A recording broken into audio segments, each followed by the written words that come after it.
This week saw the beginning of a fragile truce in the Middle East with the release of the final living Israeli hostages and some 2,000 Palestinian prisoners. The next phase requires Hamas to lay down its arms, but it is unclear at this point whether it's willing to do so. And recent videos have shown its militants violently cracking down on rivals in Gaza. For more on what's next, I'm joined by Maathio Levit and Shira Efron. Maathio is a counterterrorism expert and a senior fellow at the Washington Institute for Near East Policy. And Shira is the Distinguished Israel Policy Chair and senior fellow at the Rand Corporation. Welcome. Shira, when you look at the situation as it stands now, does it seem to you that there's any indication that Hamas is going to demilitarize? Hamas said that they will not demilitarize and they will hand over their arms only when there is a Palestinian state. So at the moment, there is no incentive for Hamas to demilitarize and lay down their arm. However, I think that under the right pressures from the mediators, Qatar and Turkey, there could be some formula where Hamas hands out some of their weapons. We're talking about the what they would call offensive weapons, and keep the defensive weapons in a long-term effort that will require enforcement from external forces as well, including by the IDF. So, Matt, where does that therefore leave things? In a complicated space. Trump's 20-point plan makes it very clear Hamas must be demilitarized. Hamas agreed to release the hostages, but not to demilitarize. And now there's some deal about maybe somehow freezing their weapons, but not handing them over to somebody else. In order to get to phase 2 of the deal, the Israelis are going to have to be convinced that Hamas no longer poses the kind of threat they did before. And that involves dealing with their weapons, dealing with their personnel, and dealing with their money. And so the very first among those is addressing Hamas's weapons. I don't see the Israelis saying, sure, let's go on with stage 2 of the deal, and Hamas maintains whatever weapons it has.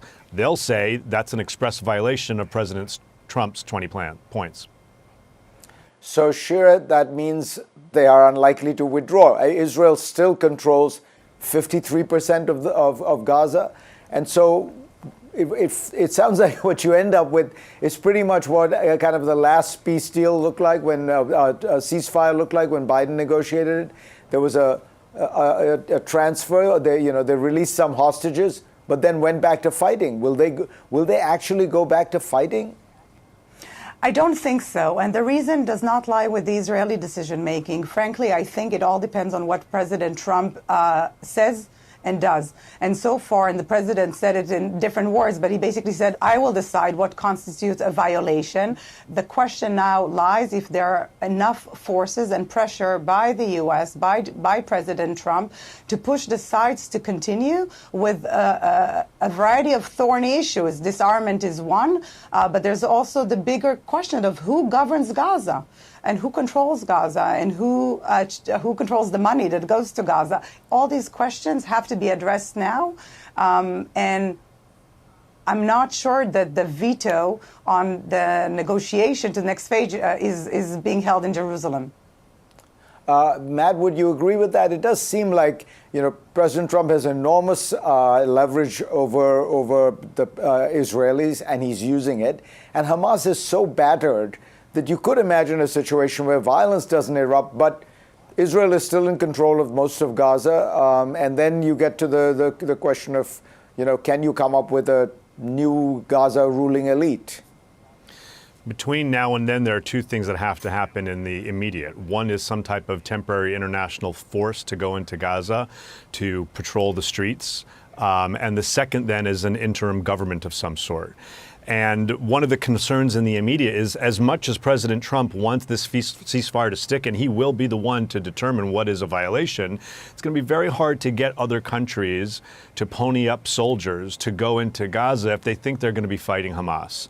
No Arab or Muslim force wants to go in to fight Hamas. And so at a minimum, it'll take time to fully demilitarize, if ever. There has to be some kind of process that starts where Hamas hands over at least some of its weapons, where forces go in and start destroying tunnels where weapons were being developed, and stored, so that we'll be able to get to the point, and it has to happen fast for an interim force to come in, because otherwise we see what happens already. The IDF withdrew from some places, and Hamas forces went in, renamed under a Gaza police force, seeking retribution against Gaza families and clans that opposed them during the 2-year war.